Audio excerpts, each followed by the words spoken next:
welcome back to Soulful Awakenings with Latasha.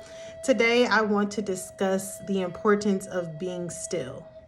So the importance of being still is in order for us to get clarity, right? And on what's going on in our lives or answers that we're seeking, you have to be still in order to receive those messages, right?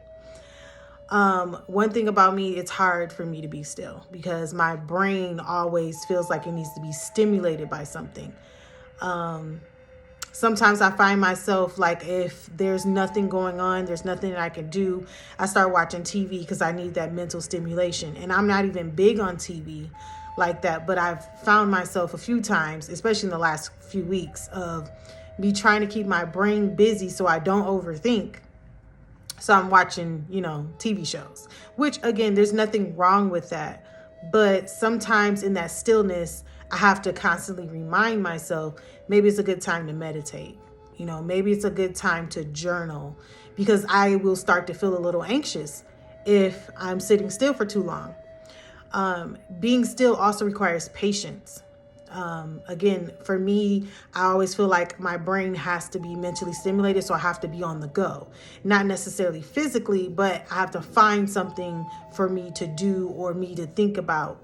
And so when it's times where I'm not working, I'm not doing readings or coaching, it's like I'm there twiddling my thumbs like, what am I supposed to do? So what I've been actively trying to do is meditate, as I stated earlier, journaling, or reading a book to mentally stimulate my mind, and to educate myself, right? Because sometimes when you do distract your mind with reading, you're picking up on new information and something that maybe is giving you clarity on your own situation, right?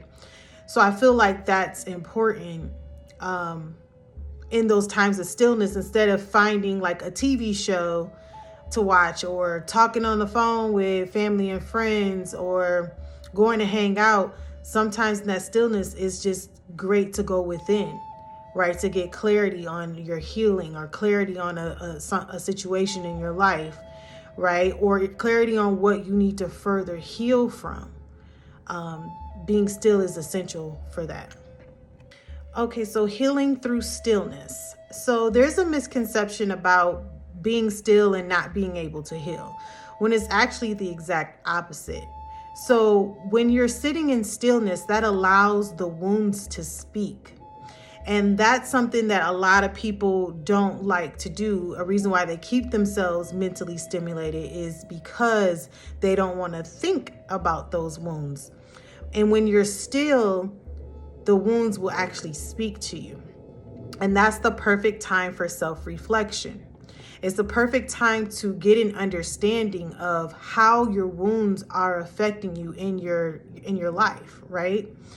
And it's important to have that understanding so you can then release it. And how do we release it? Multiple ways. You can journal it, do affirmations to reverse your thinking about that wound, cord cutting ceremonies, deep meditation where you're releasing in meditation, where you can visualize cutting the cord to that wound. Another way is, speaking about it to like a counselor or a pastor or someone that is a mentor, that can also help with releasing the wounds, right?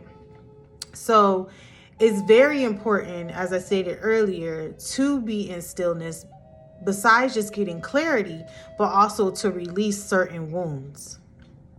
If you find yourself being anxious, like myself, when you're having to be still, one of the things you can do is breath work. There's different exercises. You can definitely go on YouTube and look up breath work to release anxiety.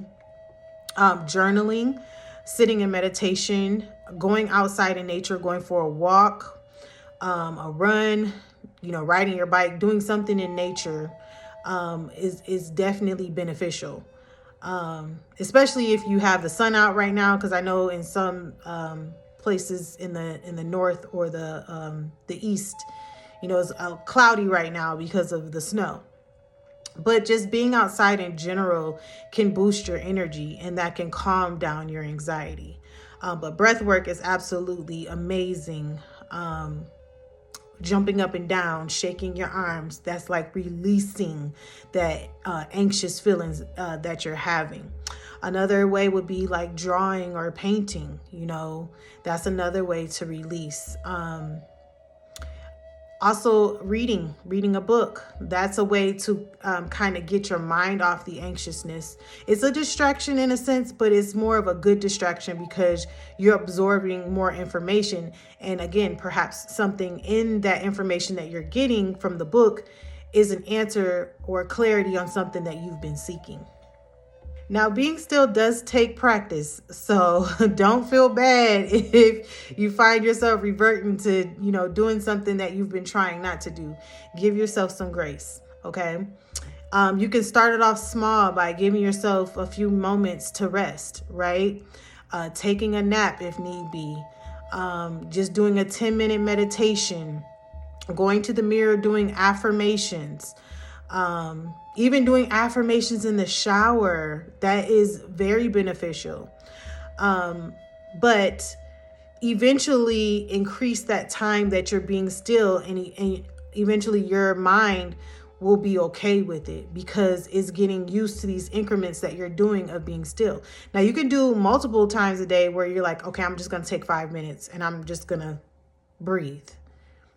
And if you got to do that multiple times a day, perfect. Because you're training your body and you're training your brain that it's okay to sit in that stillness. And eventually you'll get to the point where you can go hours with just being still. Then eventually you can go days with just being still. Okay?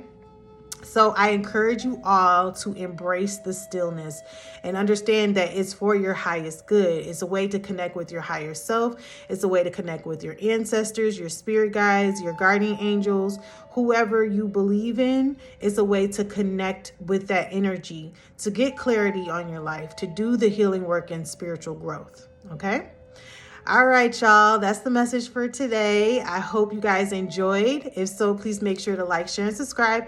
And I'll see you in the next message. Till later.